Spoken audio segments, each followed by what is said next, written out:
인류의 위대한 유산인 예술품을 훔치는 도둑들은 언제나 대중의 기묘한 호기심을 자극합니다. 철통 같은 보안을 뚫고 수천억 원의 가치를 지닌 명화를 감쪽같이 훔쳐 달아난 사건들은 영화 속 단골 소재가 되기도 합니다. 하지만 현실은 때론 영화보다 더 영화 같습니다. 오늘 이야기할 사건은 전 세계 범죄 역사상 가장 대담하고 가장 막대한 피해를 남겼으며 수십 년이 지난 지금까지도 단 한 점의 작품도 회수되지 않은 전대미문의 사건입니다.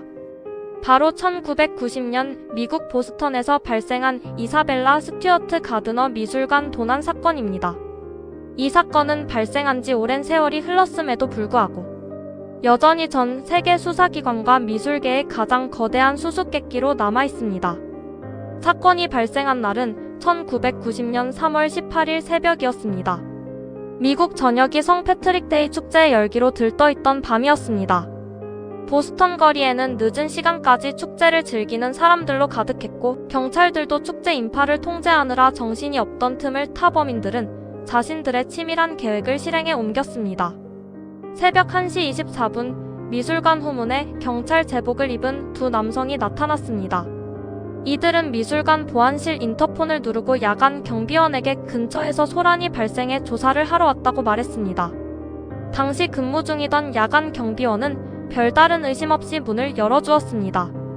그것이 역사상 최악의 미술품 도난 사건을 허용하는 치명적인 실수가 될 줄은 꿈에도 모른 채 말입니다. 미술관의 보안 규정상 밤에는 절대 외부인을 들여보내면 안 됐지만 경찰 제복이 경비원의 경계심을 완전히 무너뜨렸습니다. 경찰관인 줄 알았던 두 남성은 미술관 내부로 들어오자마자 본색을 드러냈습니다. 그들은 경비원에게 영장이 발부되었다는 핑계를 대며 데스크 밖으로 나오게 유인한 뒤 순식간에 경비원의 손목에 수갑을 채웠습니다. 당황한 경비원이 무슨 일이냐고 묻자 범인들은 담담하게 자신들이 경찰이 아니며 지금부터 미술관을 털겠다고 선언했습니다. 범인들은 이어 교대 조였던 두 번째 경비원까지 손쉽게 제압한 뒤 두 경비원의 눈과 입을 테이프로 막고 지하 보일러실의 파이프에 묶어버렸습니다. 경비원들을 무력화하는 데 걸린 시간은 고작 10여 분에 불과했습니다. 범인들은 보안 시스템의 허점과 경비원들의 미숙함을 정확하게 꿰뚫고 있었습니다. 이제 미술관은 완벽하게 두 명의 괴한 손에 넘어갔습니다. 이들은 놀라울 정도로 침착하게 미술관 내부를 돌아다니며 타깃으로 삼은 작품들을 사냥하기 시작했습니다. 하지만 범인들의 행동에는 기묘한 모순이 가득했습니다. 그들은 세계적인 거장 렘브란트의 유일한 바다 풍경화인 갈릴리 바다의 폭풍을 과감하게 액자에서 칼로 오려냈습니다. 또 다른 렘브란트의 자화상과 마네의 푸른 의상 등을 차례로 챙겼습니다.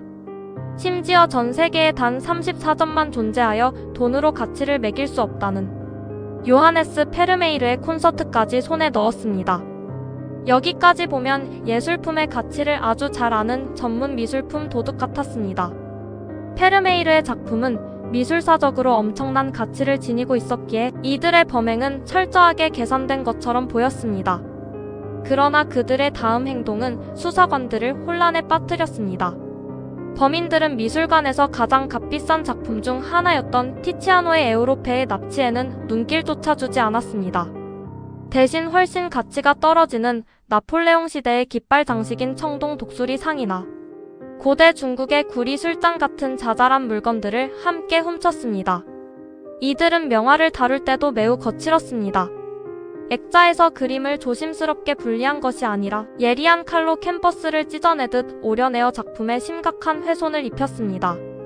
범인들이 미술관 안에서 유유히 범행을 저지른 시간은 무려 81분이었습니다. 일반적인 도둑들이 경보음과 경찰의 출동을 두려워해 몇 분 만에 도망치는 것과는 완전히 대조적인 모습이었습니다. 그들은 경찰의 무전 상태나 출동 시간을 미리 파악하고 있었던 것처럼 여유로웠습니다. 날이 밝고 출근한 직원들에 의해 사건이 세상에 알려지자 미국 전역은 충격에 휩싸였습니다. 도난당한 작품은 총 13점이었고 그 가치는 현재 기준으로 최소 5천억 원에서 1조 원에 달하는 금액이었습니다. 연방수사국인 FBI가 즉시 투입되어 대대적인 수사를 시작했습니다. 범인들이 남긴 지문, 미술관 내부의 움직임을 감지한 보안 시스템의 기록, 경비원들의 진술을 토대로 몽타주가 작성되었습니다. 하지만 수사는 시작부터 난항을 겪었습니다. 범인들은 미술관을 나가기 전 자신들의 모습이 녹화된 CCTV 비디오 테이프를 전부 챙겨서 달아났기 때문입니다. 남아있는 것은 오직 경비원들의 기억에 의존한 흐릿한 몽타주뿐이었습니다. 수사팀은 미술관 내부 사정을 잘 아는 내부자의 소행일 가능성도 열어두고 전현직 직원들을 전수조사했습니다. FBI는 보스턴 지역의 마피아 조직부터 국제적인 미술품 작물 조직, 심지어 아일랜드 공화국군인 IRA까지 의심 선상에 올리고 수만 건의 제보를 추적했습니다. 미술관 측은 작품을 안전하게 돌려주는 대가로 $500만, 나중에는 $1000만 사상 최대의 현상금까지 걸었습니다. 수사 과정에서 유력한 용의자들이 떠오르기도 했습니다. 보스턴의 유명한 마피아 단원들이나 과거에 미술관을 털었던 전적이 있는 전문 절도범들이 지목되었습니다.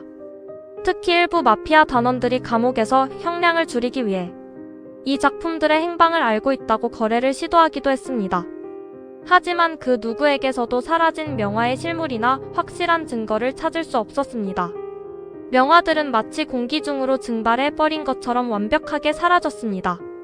이 사건이 더 가슴 아픈 이유는 이사벨라 스튜어트 가드너 미술관만의 독특한 규칙 때문입니다. 미술관의 설립자인 이사벨라 여사는 자신이 배치한 자리에 미술품을 그대로 유지해야 하며 만약 작품의 위치를 바꾸거나 변경할 경우 미술관 전체를 매각하고 그 돈을 하버드 대학에 기부하라는 엄격한 유언을 남겼습니다. 이 때문에 미술관 측은 도난당한 명화들의 자리에 다른 작품을 채워넣지 못했습니다. 범인들이 칼로 찢어가고 남은 텅 빈 액자들을 그 자리에 그대로 걸어둘 수밖에 없었습니다. 지금도 미술관을 찾는 관람객들은 거장들의 부재를 증명하는 텅 빈 액자들을 마주하며 묘한 슬픔과 분노를 느낍니다. 이 텅 빈 액자들은 그 자체로 미술관의 가장 유명한 전시물이자 역사상 가장 큰 범죄의 흉터가 되었습니다. 사건이 발생한 지 30년이 훨씬 지난 지금까지도 이사벨라 스튜어트 가드너 미술관 도난 사건은 미제로 남아있습니다. FBI는 범인들이 이미 사망했거나 작품들이 지하 세계의 비밀 수집가들의 손에 넘어가서 영원히 빛을 보지 못하고 있을 가능성이 크다고 보고 있습니다. 미술품은 워낙 유명해서 공개적인 시장에서 판매하는 것이 불가능하기 때문에 암시장에서 담보로 사용되거나 권력자들의 비밀 금고에 숨겨져 있을 것이라는 추측이 지배적입니다. 혹은 가치를 감당하지 못한 범인들이 증거를 없애기 위해 작품을 파괴했을지도 모른다는 최악의 시나리오도 존재합니다. 과연 페르메이르와 렘브란트의 위대한 걸작들은 지금 이 순간 어디에서 숨쉬고 있을까요? 그 아름다운 그림들은 어두운 지하 창고에서 먼지를 뒤집어 쓴 채 자신들을 찾아줄 누군가를 기다리고 있을지도 모릅니다. 언젠가 그 텅 빈 액자 속으로 명화들이 다시 돌아와 인류의 품에 안길 수 있을지, 역사상 가장 대담했던 그날 밤의 비밀은 여전히 풀리지 않는 수수께끼로 남아 전 세계인들의 안타까움을 자아내고 있습니다. 위대한 예술은 사라지지 않는다는 말처럼 이 사라진 걸작들이 언젠가 다시 세상의 빛을 보게 될 날을 전 세계는 간절히 기다리고 있습니다. 오늘 이야기가 흥미로우셨다면 구독과 좋아요 부탁드립니다. 감사합니다.